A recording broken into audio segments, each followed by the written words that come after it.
offers the opportunity for reflection and learning.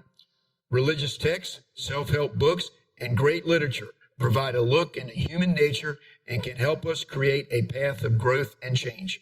Some of the benefits that educators and psychologists have identified include bibliotherapy's ability to normalize problems by reading of others' similar experiences, to offer a range of solutions, and to be used adjunctively with other treatment approaches.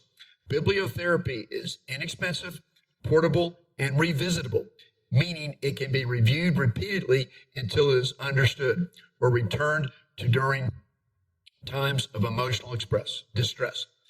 Because of its standardized format, it is delivered exactly as the author intended across time and setting. Bibliotherapy has been shown to impact a wide range of values and attitudes, as well as depression, anxiety, and social skills problems. Well, I hope you can understand what I'm trying to do today. I'm trying to share with you Napoleon Hill, who has been one of the greatest influences in my life. And through my friendship with Don Green, I've been able to expose people to more of Napoleon Hill than I ever thought I'd have the opportunity to do. And so the Napoleon Hill Foundation has a quote on their website, naphill.org. All of the breaks you need in life wait within your imagination.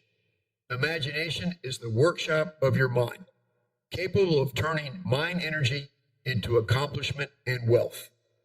Well, just this morning, I was listening to an audio book of Law of Success. And Napoleon Hill believed so strongly that the mind could both be a broadcasting and a receiving station. Napoleon Hill, with his hundreds of millions of books that have been published and all the different titles that he has, he's out there trying to teach people about the power of the mind. One of his books that I did a whole show on was How to Own Your Own Mind. And so Think and Grow Rich is all about the mind. And the book itself actually starts with the very first chapter. The very first words are going to be truly thoughts and things, and powerful things at that. Let me state that one more time. This is the beginning. The very first words of the book, Think and Grow Rich, start like this. He says, truly, quote, thoughts are things, and powerful things at that, when they are mixed with the definiteness of purpose, persistence, and a burning desire for their translation into riches or other material objects. Well, I'm going to try my best today to share with you a lot about Napoleon Hill, who he was, and I'm going to do it in a way that I'm very privileged to do. Don Green, the executive director of the Napoleon Hill Foundation, he has given me permission to read directly out of the new book that came out, Success Habits by Napoleon Hill. It was written in, it comes out of, well, I'm going to let Don Green himself tell you, because I'm going to actually read the foreword that Don Green wrote, because then you may have a better understanding of what a good communicator Don Green is. And I think that when I read this, it'll be better than if I tried to explain anything myself. So I'm going to read a few excerpts from this book today, a whole chapter or two here. And I hope that you have an interest in following along. And if you don't, it's your loss, because Napoleon Hill's wisdom awaits you, along with so many other wonderful people that have shared their wisdom with the intent purpose of to try to making the world a better place in which to live. What a wonderful mission statement. This is the foreword to Success Principles by Napoleon Hill.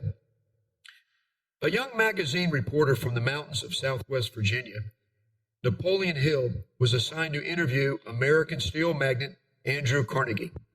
Mr. Carnegie was impressed with young Napoleon's intelligence and ambition. And at the end of the 3-day interview, Mr. Carnegie asked him if he would devote 20 years of his life without pay to researching and writing the first book ever on the philosophy of success, developed and applied by America's leaders. With some trepidation, but little hesitation, Napoleon said yes and assured Mr. Carnegie he would not only begin the project, but he would complete it. Complete it he did. And 20 years after that 1908 interview, Napoleon Hill published his first book titled Law of Success. It was followed in 1937 by what became the best-selling success book of all time, Think and Grow Rich. Napoleon went on to publish many more motivational books and lectured extensively throughout the United States in succeeding decades. He was enjoying semi-retirement in the 1950s, in his late 60s, when Chicago insurance tycoon W. Clement Stone urged the, by then, Dr. Hill to present a number of radio and television lecture programs. Always desirous of teaching his success principles to new audiences, he accepted and put on several such programs throughout America.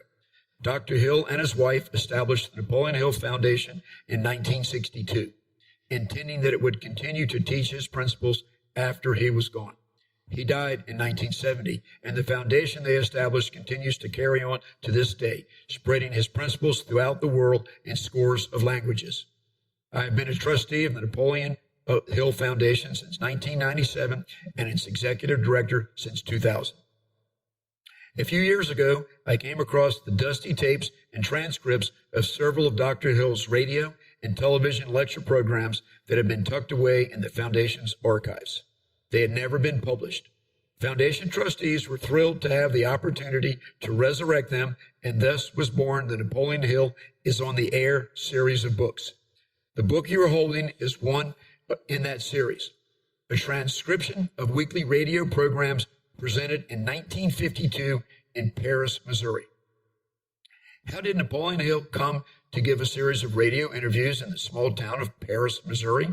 The answer illustrates one of his 17 principles of success developed in his 20 years of research.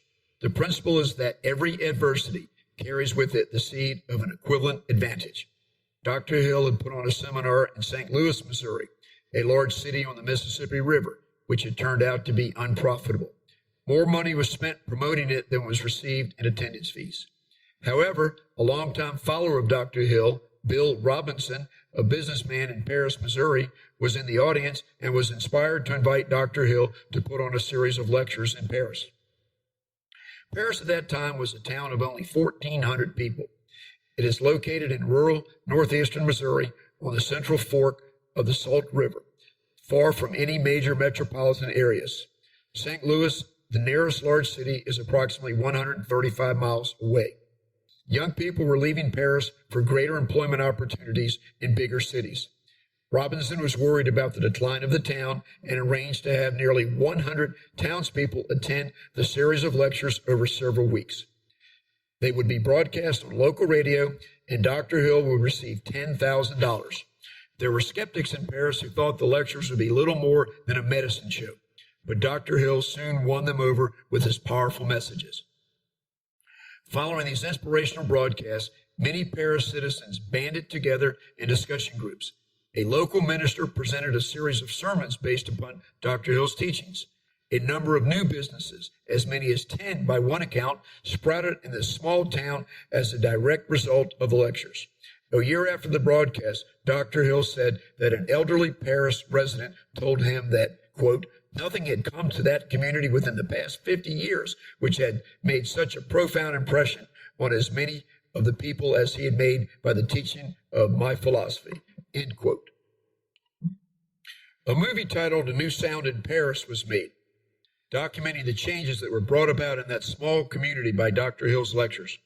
It was seen by hundreds of thousands of people and helped to spread the success principles taught by Dr. Hill. Unfortunately, it appears to have been lost to history. Napoleon Hill loved Paris. It was wholesome, small-town America. Mark Twain had been born nearby in Florida, Missouri, and his books reflected the Midwestern culture of honesty, determination, and hard work. Beloved American artist Norman Rockwell painted a famous picture of the bustling local newspaper office in Paris in 1946 that appeared in the Saturday Evening Post. The wandering Salt River with its three forks beautified the area and ultimately poured into the mighty Mississippi. One fork passed under one of the few covered bridges ever built in Missouri. Napoleon Hill once said, "The path of least resistance makes all rivers and some men crooked." That phrase aptly describes the meandering Salt River. Fortunately, thanks in some part to Napoleon Hill's efforts, it does not describe the men and women of Paris who worked hard to avoid that path and to make their lives, the lives of their families and their community, successful and happy. As you read this book, the first and only publication of these radio lectures, you will encounter some men who followed the path of least resistance. But Dr. Hill will show you the way to reject this path by the application of his principles of success. The lectures concentrated on a few of the 17 success principles, ones that Dr. Hill believed would be especially helpful to the people of Paris. The first two dealt with definiteness of purpose, viewed by many Hill followers as the most important of the laws of success. The next two focused on the importance of accurate thinking. The next two explained how applied faith was necessary to the attainment of success. The next two dealt with the causes of failure and how to overcome them with persistence and decisiveness. The ninth showed how self-discipline was essential to success. The next two dealt with the importance of a pleasing personality to achieving success. The final two dealt with cosmic habit force, the only one of the 17 principles of success that Dr. Hill claimed had not been recognized by anyone before he discovered it. In the lectures on definiteness of purpose, Dr. Hill explained how the laws of nature reflect a definite purpose and plan. He detailed the 9 basic motives that propel people to carry out their plans and accomplish their purposes. In the accurate thinking lectures, Dr. Hill explained the difference between inductive and deductive reasoning and showed how to separate important facts from the unimportant. He detailed how people should challenge the opinions and statements of others by asking the simple question, how do you know? Falsehood, he said, came with warning notes. He listed the enemies of accurate thinking, perhaps most importantly, the emotions, concluding that accurate thinking is cold-blooded thinking. In his lecture on applied faith, Dr. Hill explained how to develop it using one's definite major purpose, mastermind alliances, and the principle of learning from adversity. He provided many examples of industrialists and inventors who used applied faith to benefit mankind. Changing his approach, the next two programs dealt with the causes of failure. He listed the major causes and gave concrete examples of how to overcome them through persistence and decisiveness. He hoped to convince his listeners, many of whom were down on their luck, that they did not have to surrender to these causes of failure. In his self-discipline lecture, Dr. Hill told of 13 challenges in his own life that were overcome by self-discipline. In an especially eloquent manner, he described the importance of using self-discipline to budget and control one's use of time. Dr. Hill listed 25 major factors contributing to a pleasing personality and invited his listeners to take inventory and grade themselves against these factors. He admitted that he himself did not always live up to these standards. He gave examples of those who did and also listed 15 things one should not do if one wanted to have a pleasing personality. The final two lectures were on cosmic habit force and explained how Dr. Hill discovered this concept upon reading Think and Grow Rich for the first time a year and a half after he wrote it. Cosmic habit force is the law by which one acquires habits to carry out one's major purpose. Dr. Hill provides a number of ways one can use this principle to accomplish one's goals and objectives. I believe you will find these timeless radio programs to be informative and that they will show you the way to achieve success and happiness. It was Dr. Hill's intention to teach and inspire the people of Paris to use his principles to overcome adversity, to avoid the path of least resistance, to get on the straight and narrow, and to work hard to turn their lives around. I found that it worked for Paris. I repeat that sentence. I know that it worked for Paris, and I am confident that it can work for you as well. Written by Don Green, Executive Director, Napoleon Hill Foundation. Well, I wanted to read that because Don Green is a wonderful communicator, a wonderful writer. And, he's actually, I believe that he has his name written or co-written over 250 books. He's spoken in front of 38 countries worldwide. He's in charge of promoting the Napoleon Hill Foundation and getting the rights to their publications into all these foreign countries. And he's spoken before the UN once. Napoleon Hill is a person that we all should get to know better. When I first started my radio program 3 years ago today, 2 years ago, today's the start of my third year. When Don Green talked to me to wish me well in my endeavor, he sent me a copy of